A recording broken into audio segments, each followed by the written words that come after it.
Assalamualaikum warahmatullahi wabarakatuh. Halo teman-teman Podcast Harmoni. Podcast Harmoni kembali memberikan informasi seputar Kota Kediri untuk Anda bersama saya Ayu Ardita.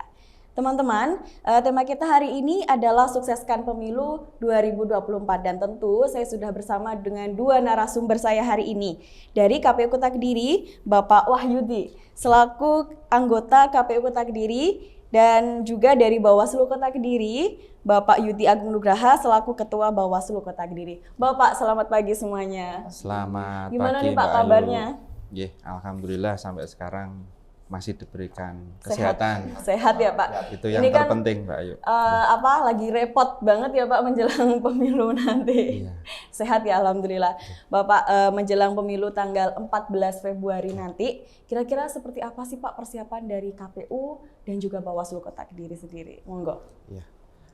Terima kasih Mbak Ayu ya. Jadi kami KPU itu pada prinsipnya adalah penyelenggara pemilu dan juga pemilihan. Di pemilu 2024 ini memang tahapan itu panjang. Dulu mulai 22 bulan sebelum hari pemungutan suara yang hari pemungutan suaranya kan tanggal 14 Februari. Jadi 22 bulan sebelumnya itu kita sudah masuk ke dalam tahapan pemilu ini. Nah, rangkaiannya panjang memang pemilu ini. Diawali dari yang pertama dulu itu pendaftaran peserta pemilu, kemudian dilanjutkan dengan pendataan pemilih, kemudian penetapan peserta pemilu, sampai nanti ke belakang pasca hari pemungutan dan penghitungan suara, yang endingnya adalah penetapan hasil dari pemilu 2024 ini. Nah, terkait dengan hal tersebut, untuk saat ini memang kami sedang padat-padatnya kegiatan ya, terutama terkait dengan badan ad hoc kami. Kemarin tanggal 25 Januari kami sudah melantik badan ad hoc kami di tingkat TPS atau yang disebut dengan KPPS, kelompok penyelenggara pemungutan suara. Yang total di Kota Kediri itu jumlahnya ada 5.992. Banyak sekali ya Pak. Iya, dan yang mereka itu bertugas di 856 TPS. Pasca pelantikan kemudian kita lanjutkan dengan BIMTEK. Karena apapun yang terjadi, mereka kan sebagian memang pernah menjadi penyelenggara pemilu, tapi sebagian yang lain, terutama untuk yang tahun 2024 ini cenderung mereka itu teman-teman milenial ya, orang-orang anak-anak muda yang memang mungkin mereka belum bersinggungan dengan pemilu di tahun 2019 kemarin. Maka kemudian kita fokuskan, kita berikan BIMTEK, bimbingan teknis terkait dengan tupoksi mereka nanti di hari pemungutan suara di pemilu 2024 ini, mulai dari apa yang harus dilakukan kemudian pada saat tanggal 14 Februari di proses pemungutan dan penghitungan suaranya. Itu yang barusan kita selesaikan 2 hari yang lalu. Kemudian saat ini juga kami juga sedang menyiapkan logistik pemilu. Ya, 2 bulan yang lalu memang logistik sudah mulai berdatangan ke KPU Kota Kediri. Tapi di akhir-akhir ini memang posisi yang paling sibuk lah, karena kami harus sudah menyiapkan logistik itu ke masing-masing kotak yang nanti akan diperuntukkan di TPS. Jadi pasca logistik kita terima, kemudian kita setting, kita sortir dan lain sebagainya, sampai kemudian kita masukkan logistik sesuai dengan peruntukannya itu ke masing-masing kotak suara. Nah, harapan kami tanggal 31 ya, hari ini ya. Nah, tanggal 31 itu sudah selesai semua. Sudah siap ya Pak? Siap untuk kemudian nanti kita distribusikan ke TPS nanti H-1. Nah, selain itu juga hubungannya dengan peserta pemilu, hari ini kan proses kampanye juga. Proses kampanye juga yang dulu diawali dari 28 November sampai nanti 10 Februari. Hari ini kami juga terus koordinasi dengan peserta pemilu. Harapannya ya kalau mereka melaksanakan kampanye, ada tembusan pemberitahuan ke kami. Dan juga yang tidak kalah pentingnya adalah mereka juga harus melaporkan kegiatan anggaran ataupun dana kampanye yang mereka gunakan. Yang sekarang ini tahapannya adalah pelaporan sumbangan penerimaan dana kampanye. Itu Mbak Ayu. Sejauh ini dari KPU maupun Bawaslu mungkin ada apa yang sulit nggak sih Pak untuk menjelang di tanggal 14 ini? 14. Terima kasih Mbak. Kalau masalah yang kesulitan sebenarnya kan untuk sekarang ini pada masa tahapan kampanye. Iya. Memang dinamika dalam kampanye itu memang luar biasa. Di kampanye ada yang namanya alat peraga kampanye, ada metode kampanye misalnya ini tatap muka, dialogis, ada rapat umum dan sebagainya. Nah, kebanyakan memang peserta kampanye ini melakukan kampanye yang sifatnya tatap muka, dialogis dan kegiatan lainnya. Oke, berarti langsung bersama masyarakat gitu ya Pak? Seperti itulah. Oke, berarti sejauh ini masih lancar seperti itu? Alhamdulillah masih lancar. Kalaupun ada pelanggaran sifatnya yang ringan-ringan aja. Oke, baik. Bapak mungkin ada sosialisasi nggak sih Pak kepada masyarakat tentang nanti pemilu ini seperti itu dari Bawaslu sendiri? Kalau sosialisasi juga kami punya media sosial yang sering kami upload di situ, kami unggah, dan di divisi kami, divisi Humas itu memang sudah melakukan hal itu. Oke, berarti lewat media sosial seperti itu ya Pak? Termasuk ini, ketika masa kampanye ini ada larangan ASN yang menggunakan simbol jari dan sebagainya, kami sudah melakukan pembuatan video pendek di situ. Oke, baik. Pak, mungkin apa saja sih bentuk kecurangan yang bisa terjadi selama menjelang kampanye ini sampai nanti waktu setelah pemilihan selesai? Kalau dari dulu dari zaman ke zaman per 5 tahun ini, itu yang pasti ada, itu memang berpotensi di money politik. Memang money politik ini dari 5 tahun kemarin, sekarang atau bahkan yang kemarin tetap ada. Cuman kami memang berusaha untuk mencegah itu, karena tugas Bawaslu itu sebenarnya adalah melakukan pengawasan, pencegahan dan penindakan. Mungkin sejauh ini apa Pak kalau misalkan ada penindakan seperti yang dilakukan oleh Bawaslu kepada kami lebih ke pencegahan dulu. Jadi semua itu kita lakukan pencegahan dulu.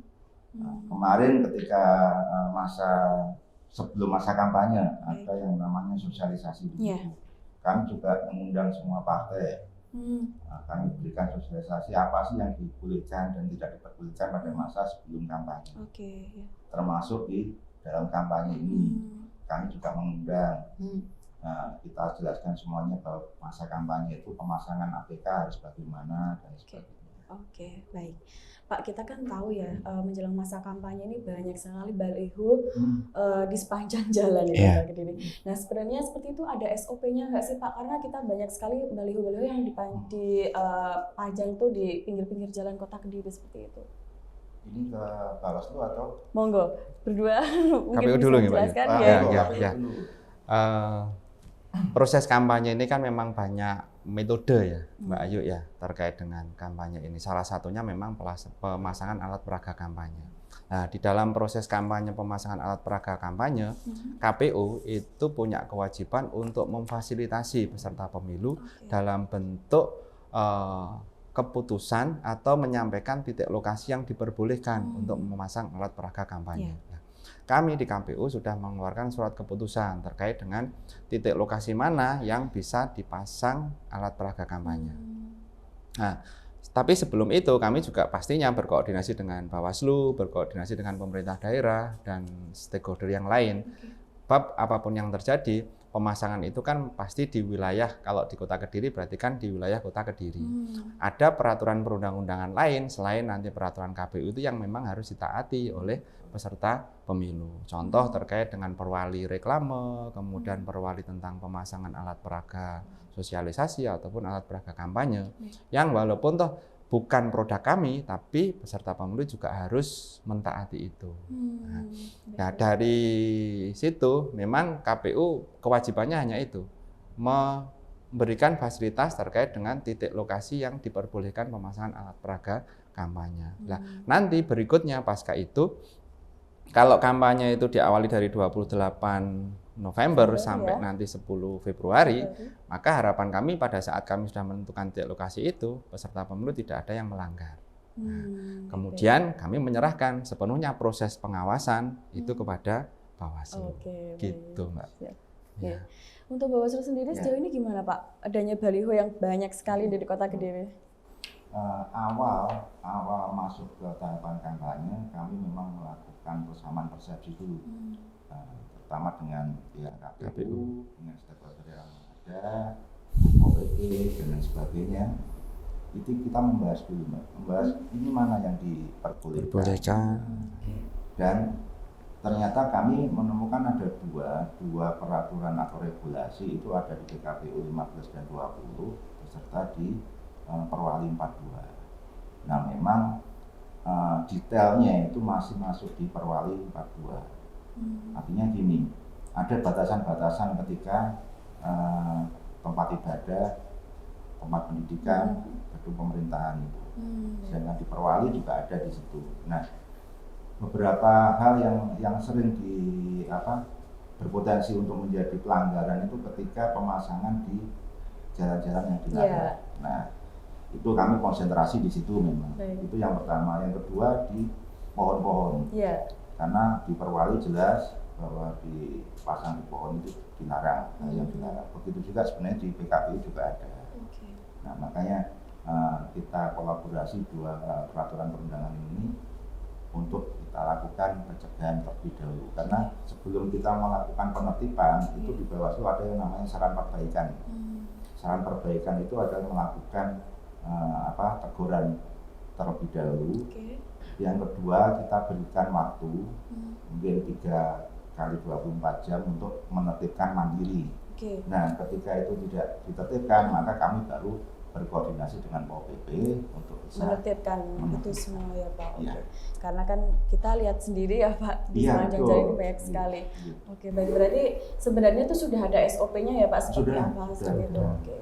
Termasuk di ketika pemasangan itu di lahan milik orang. Nah itu kan harus seizin dengan pemiliknya. Nah itu banyak memang yang kita temui itu aduan. Jadi merasa pemilik rumah merasa tidak diizini dan dipasang tiba-tiba dipasang fotonya besar sekali ya Pak. Itu sering sekali kita melakukan mediasi. Kalau seperti itu kita lakukan mediasi. Baik. Oke Pak, pertanyaan terakhir ini. Mungkin ada pesan bagi masyarakat, apa sih yang perlu diperhatikan nanti ketika sebelum melakukan pencoblosan di bilik seperti itu? Mungkin perhatikan dari kertasnya atau seperti apa? Karena kita kan banyak ya Pak nanti pemilihnya seperti itu. Monggo. Terima kasih Mbak Ayu. Jadi memang kami selalu menyampaikan kepada masyarakat di kala kita melaksanakan sosialisasi ataupun kegiatan-kegiatan yang lain, bahwasanya 3 poin penting yang harus dicermati oleh masyarakat. Biasanya kami menyebutnya adalah teman pemilih yang harus diperhatikan oleh teman pemilih. Pertama adalah memastikan bahwa mereka itu terdaftar dalam DPT, daftar pemilih tetap. Nah, dalam poin ini masyarakat bisa melihat apakah mereka itu atau ngecek apakah mereka sudah terdaftar dalam DPT atau belum. Itu bisa melalui online di website kami, dicek DPT online. Cek dptonline.kpu.go.id.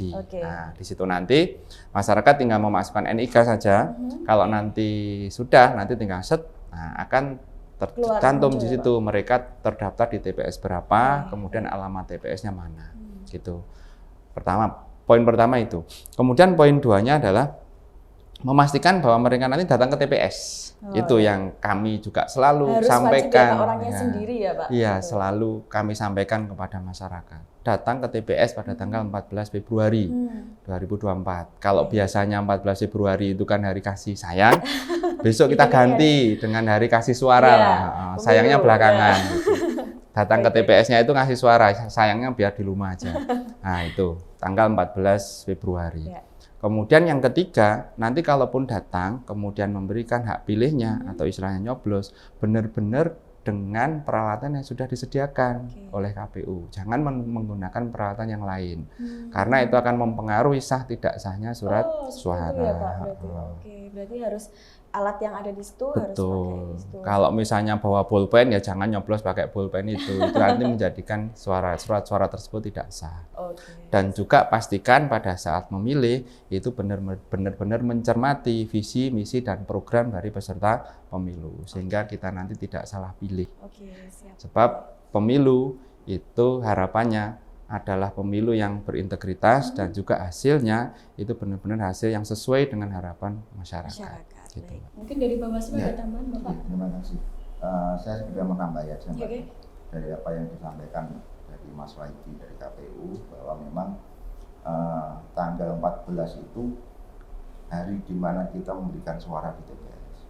Nah, perlu juga diperhatikan, mungkin ini bisa kita samakan persepsi dengan pihak KPU bahwa di dalam TPS itu tidak diperkenankan mendokumentasikan di bilik suaranya.